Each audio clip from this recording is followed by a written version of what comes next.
Buenos días, un saludo para todas y para todos. Vamos a hablar hoy de la Constitución Política de 1991, específicamente sobre los antecedentes históricos y el significado de la Constitución. Este año se conmemoran 3 décadas de la expedición de la Constitución de 1991. En este artículo exploramos los antecedentes históricos, mediatos e inmediatos, que llevaron a la expedición de una de las constituciones más revolucionarias en América Latina, a la vez que determinamos su significado.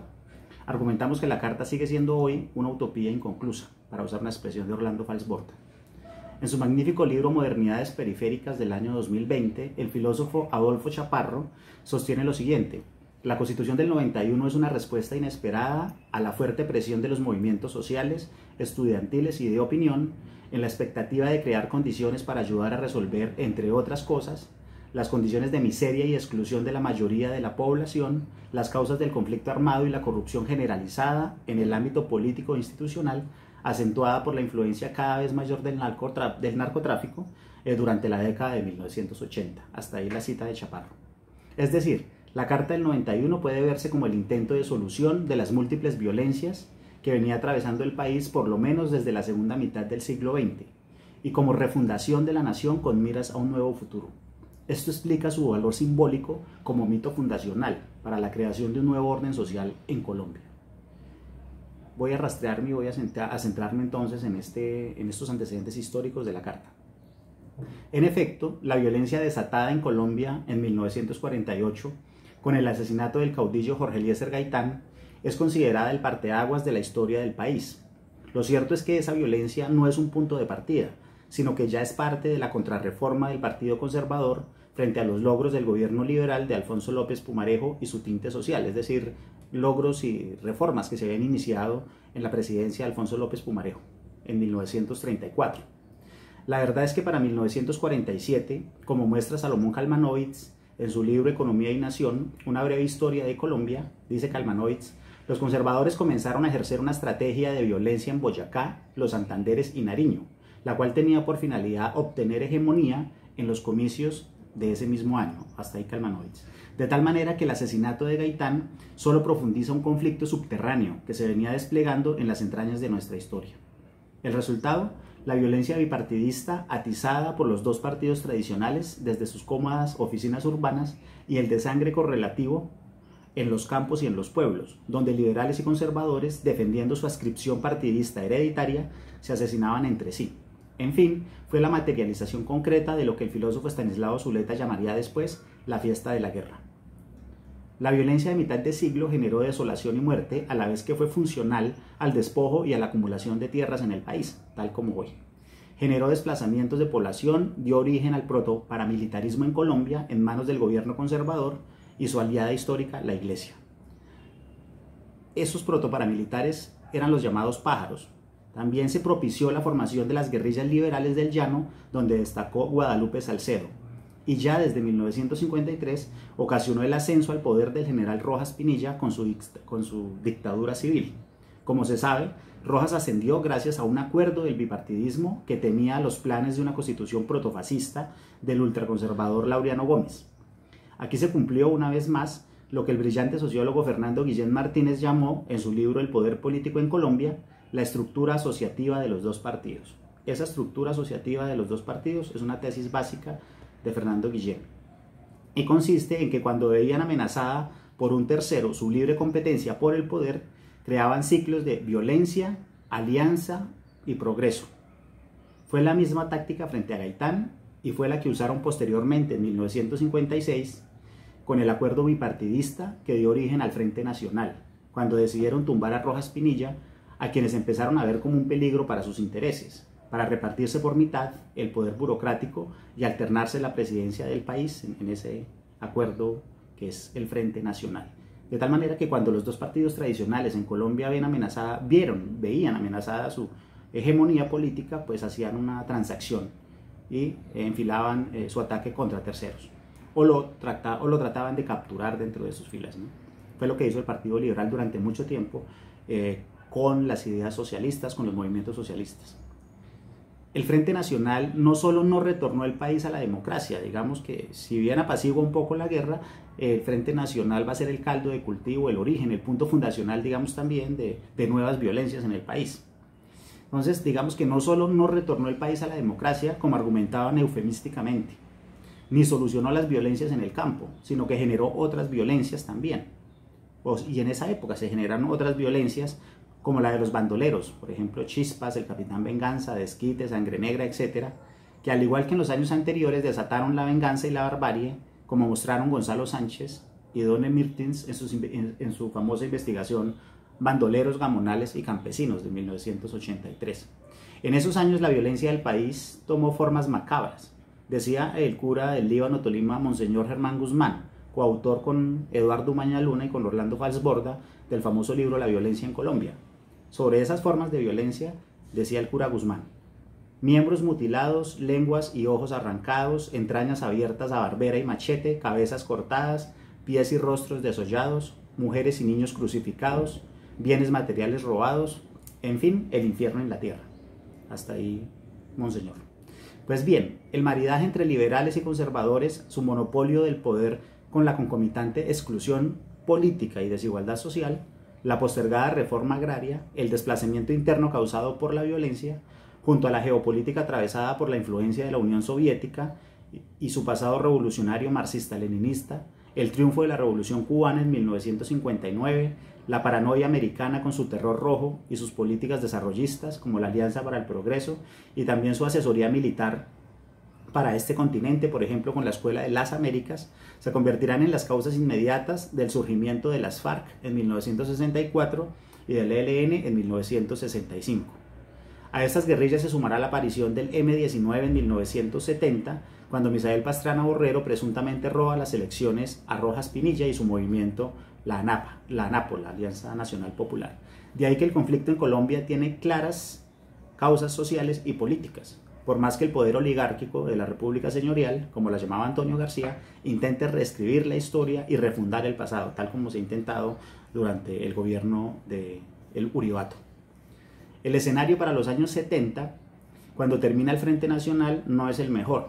La despolitización de los partidos, la lucha interna de los mismos por quedarse con los puestos públicos en la paridad burocrática, el atraso de la agenda legislativa por falta de mayorías absoluta en el Congreso, el poco avance en la agenda social, etc., al margen de algunos logros de los gobiernos de Lleras Restrepo y López Michelsen, algunos logros como la modernización institucional del Estado, el intervencionismo en economía, la reforma constitucional, la lucha contra la inflación, etc., llevaron al estallido de la crisis social y a la famosa huelga popular de 1977, ¿no? Uno de los paros más famosos de la historia de Colombia, que muchos han hecho una analogía de ese paro con los paros recientes, ¿no? Del año 2019 y del 2021. Hay que recordar, por ejemplo, que ese paro está muy bien descrito en el libro nuevo, ¿no? de Ricardo Sánchez, que se llama Huelga, lucha de clases trabajadora en Colombia 1975-1977, que se publicó en el año 2009. Sería bueno revisar ese paro del 77 y mirar las confluencias que tiene en las dinámicas con los paros actuales. Para finales de los años 70, la guerrilla de las FARC ya habían entrado al negocio del narcotráfico. De hecho, en el gobierno de López Michelsen ya existía el tráfico de marihuana y de hoja de coca, lo cual le insuflaba recursos a la economía nacional junto con el buen precio internacional del café. Con todo, el desplazamiento de población que había generado la violencia seguía produciendo sus efectos. Los desplazados y también quienes buscaban sobrevivir colonizaban grandes territorios como el Piedemonte llanero y se dedicaban a los cultivos de pancoger y al de hoja de coca, según mostró Alfredo Molano en sus estudios. En un estado fallido, en el ejercicio de la soberanía territorial y en el monopolio del uso legítimo de las armas y de la violencia, como decía Max Weber, la guerrilla llenó esos vacíos institucionales y se convirtió en la única autoridad disponible, la cual no solo impartía la llamada justicia guerrillera, que tenía varias modalidades, ¿no? La justicia ejemplarizante, retaliadora y para el poder local, en sus zonas, tal como mostró Mario Aguilera Peña en sus investigaciones. Y mientras tanto que ejercía esa justicia guerrillera, pues se financiaba y se enriquecía. Ese fortalecimiento de las FARC, la economía ilícita y los espectaculares ataques del M-19, como la Operación Ballena Azul o el robo de las 5.000 armas al ejército en el cantón norte de Bogotá en 1978, sentaron las bases del autoritario y mediocre gobierno que se ha comparado mucho con el gobierno de Duque, de Julio César Turbay Ayala, y su estatuto jurídico para la seguridad del Estado, o estatuto de seguridad, como se le conoce mejor. Este estatuto es una especie de preseguridad democrática. Generó persecución de sectores sociales, sindicalistas, perseguimiento a la izquierda, persecución a la izquierda, desapariciones, torturas, detenciones ilegales, juzgamiento de civiles por militares, en fin, violación de derechos humanos durante su vigencia. Para los años 80, el M-19 y sus células urbanas, encabezado por Jaime Bateman, se había convertido en un fenómeno de opinión pública.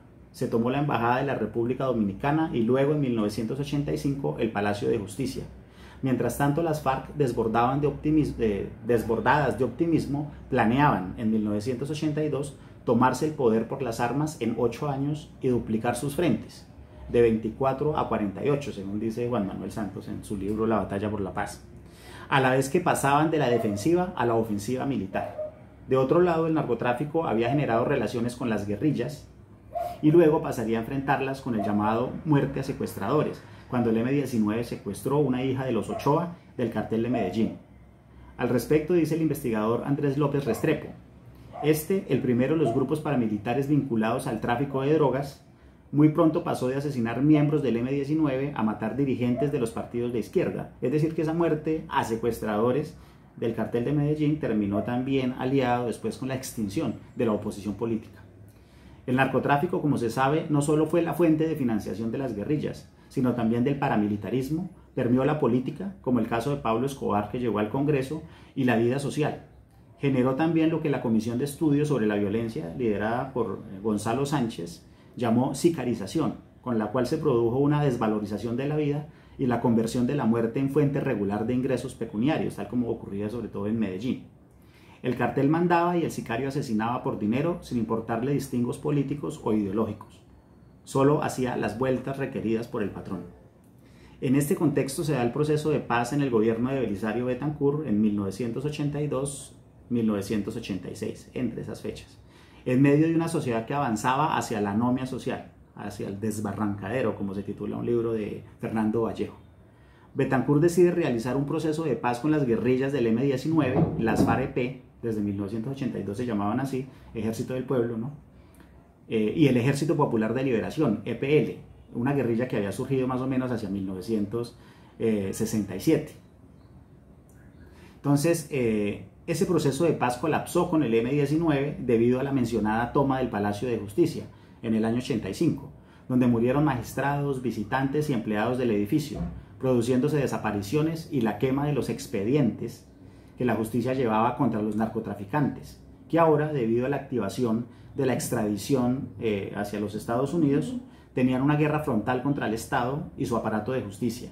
Desde ese momento el narcotráfico, con sus carteles y sus extraditables, que preferían una tumba en Colombia a una cárcel en los Estados Unidos, según decían, asesinó periodistas, por ejemplo a Guillermo Cano en 1986, director del Espectador. Asesinó candidatos presidenciales, por ejemplo a Luis Carlos Galán del Nuevo Liberalismo en 1989. Volaron con explosivos un avión de Avianca en 1989, donde murieron 107 ocupantes y atentaron contra el extinto Departamento Administrativo de Seguridad DAS. Ese mismo año, todo eso en 1989. De tal manera que narcotráfico, carros bomba, sicariato y terror eran el pan de cada día en Colombia a finales de los años 80. Con todo, del proceso de paz con Betancur surgió la Unión Patriótica, la UP, en 1985, un partido donde militaban algunos miembros amnistiados de las FARC y distintos sectores de la izquierda. Ese partido participó en la primera elección popular de alcaldes, que se dio solamente hasta 1988, obteniendo resultados favorables, pero fueron sistemáticamente asesinados, en un claro genocidio político donde, según cifras disputadas, murieron más de 5.000 militantes. El ingreso de la UP en el espacio electoral alertó a los caciques políticos locales y regionales, quienes en muchos casos se aliaron con el creciente paramilitarismo para barrer a la izquierda, a quienes consideraban el brazo político de las FARC. Esa política de exterminio, con la impasibilidad del Estado, llevó al asesinato de Jaime Pardo Leal en 1987 y Bernardo Jaramillo Osa en 1990, y se convirtió en un claro antecedente de la suerte que podían correr los desmovilizados y reinsertados, que en el caso de las FARC actualmente pues los siguen asesinando, ¿no? El exterminio de la UP desestimuló en la práctica la negociación política con las FARC y el ELN en el cuatrienio de Virgilio Barco, que va entre 1986 y 1990, años en los que el país se hizo totalmente inviable y donde la violencia social y política se convirtió en parte de la vida cotidiana en Colombia. Este clima social y político, descrito a grandes rasgos, es lo que genera un movimiento social a favor de una nueva constituyente, tal como había planteado el M-19 en las negociaciones que había realizado con el gobierno Barco. A esas guerrillas se sumaría posteriormente la desmovilización del movimiento Quintín Lame, una gran parte del EPL, que aún hoy posee militantes, y el Partido Revolucionario de los Trabajadores PTR y de la Corriente de Renovación Socialista, también una especie de disidencia del ELN, como dice Santos. Con todo ese movimiento social, donde jugaron un papel decisivo los estudiantes, algunos profesores de las universidades privadas y la opinión pública, y la opinión también de los medios de comunicación, entre ellos el Espectador, hicieron posible la inclusión de una séptima papeleta en las elecciones de 1990, donde triunfó el sí a favor de la convocatoria a una Asamblea Nacional Constituyente, que finalmente terminó con 72 miembros en total y de composición diversa, la cual entre febrero y julio de 1991 confeccionó la nueva Carta Política. De tal manera que hay todo un movimiento social, de opinión, político, desmovilización de guerrillas, etcétera, a finales de los años 80, bueno, y justo en 1990, para que surja la séptima papeleta y así se muestre la necesidad de crear un nuevo pacto político en Colombia, y ese nuevo pacto político en Colombia, ese nuevo acuerdo social, fue la Constitución del año 1991. ¿Qué significado tiene esa Constitución entonces? Desde la filosofía y la teoría política se pueden ofrecer varias respuestas. En primer lugar, si los conceptos tienen potencial semántico y pragmático, como decía el filósofo alemán Reinhard Koselleck, es claro que el concepto contrato social se resignificó y dio origen a prácticas sociales diversas. El contrato social fundamentado en la soberanía popular, como decía Rousseau, producto de un consenso de individuos racionales y libres, fungió como base, origen y legitimación de toda autoridad política, de toda institución. Esta soberanía popular crea, destituye e instituye un nuevo orden social, un porvenir abierto que pretende superar las determinaciones históricas responsables del fracaso del Estado y de la sociedad, mientras los demás poderes son derivados, potestas, cristalizaciones de esa potencia de la comunidad política, si lo decimos con Enrique Dussel. Es decir, el concepto de contrato social vuelve a la escena práctica en Colombia y va a jugar un papel importante, porque surge la necesidad de crear un pacto para superar la anomia social de los años 80.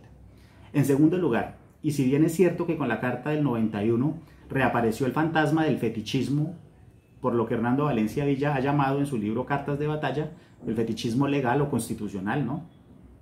O el reformismo normativo, donde se cree que el cambio constitucional o legal de suyo cambia la realidad. O sea, eso es un fantasma que vuelve y que ha sido muy común en nuestra historia constitucional, creer que el cambio normativo va a cambiar la realidad. Sin duda esa constitución fue producto del pluralismo social, étnico y cultural de una nación diversa, es decir, de un consenso al cual se llegó fruto de la disputa de distintas visiones de sociedad, y esa disputa por distintas visiones de sociedad fue lo que se dio en la Asamblea Nacional Constituyente, y que entonces a partir de su deliberación, en el más clásico sentido liberal habermasiano diríamos, permitió acuerdos fundamentales sobre la reorganización jurídico-política de la sociedad. De esta manera confluyeron en la Carta visiones liberales y sociales. Eso hizo posible la adopción del Estado social de derecho, secular, garantista de los derechos fundamentales, sociales, económicos y colectivos, más allá de las meras declaraciones formales del Estado autoritario y confesional de la vieja Carta del 86, donde, valga decir de paso, el estado de sitio, que se presupone excepcional, se convirtió por 105 años en la normalidad. Ahorita en el actual gobierno pues han querido como revivir de nuevo el uso de esa figura del estado de excepción. Y de hecho el decreto de asistencia militar a las ciudades es una especie de conmoción interior disfrazada que afortunadamente recientemente fue suspendida por el Consejo de Estado. Bueno, la ampliación de las herramientas para defender los derechos, por ejemplo la tutela, las acciones de grupo y las populares, y también los mecanismos de participación ciudadana como la consulta popular, el cabildo abierto, la iniciativa legislativa, la ampliación democrática, como dicen Uprimi y García Villegas, la supremacía de la Constitución sobre la ley, la creación de la Corte Constitucional como guardiana e intérprete de la Carta, el reconocimiento histórico de la existencia de desigualdades sociales y la inclusión de minorías étnicas, indígenas y afrodescendientes, etc., a pesar del multiculturalismo liberal, son grandes avances en la ingeniería constitucional. En estas nuevas instituciones confluyeron desde los antiguos aportes de la filosofía marxista, por ejemplo la justicia y la igualdad, también parte de la ideología liberal, por ejemplo los derechos de primera generación, igualdad formal y acciones afirmativas, por ejemplo parte de la doctrina que se encuentra en la obra de John Rawls, hasta el multiculturalismo al estilo de Kymlicka, es decir, el reconocimiento de la diversidad étnica. En la práctica jurídica, la Carta actualizó la filosofía del derecho, las discusiones sobre hermenéutica constitucional y legal, el debate sobre el precedente judicial, el activismo de los jueces, que es un gran debate que aún pervive, ¿no? Y la apropiación ciudadana de mecanismos para defender los derechos como la tutela, ¿no? El más popular de ellos. En fin, la sociedad se hizo más consciente de que una constitución no es solo una determinada estructura del Estado, es decir, lo que se conoce como la parte orgánica de una constitución, el diseño institucional, ¿no? Sino que contiene también una constitución, una filosofía política, una visión de sociedad o una determinada utopía social. Desde este último punto de vista, la Carta, con sus ambigüedades doctrinales, pues declaró un Estado social de derecho en medio de las políticas neoliberales instauradas en el gobierno de César Gaviria. Decía, ¿no? Entonces esa constitución se convirtió en un horizonte que debe seguir alumbrando la acción de los funcionarios públicos, los fines de las instituciones y las aspiraciones valóricas de la sociedad colombiana. Gracias por su atención.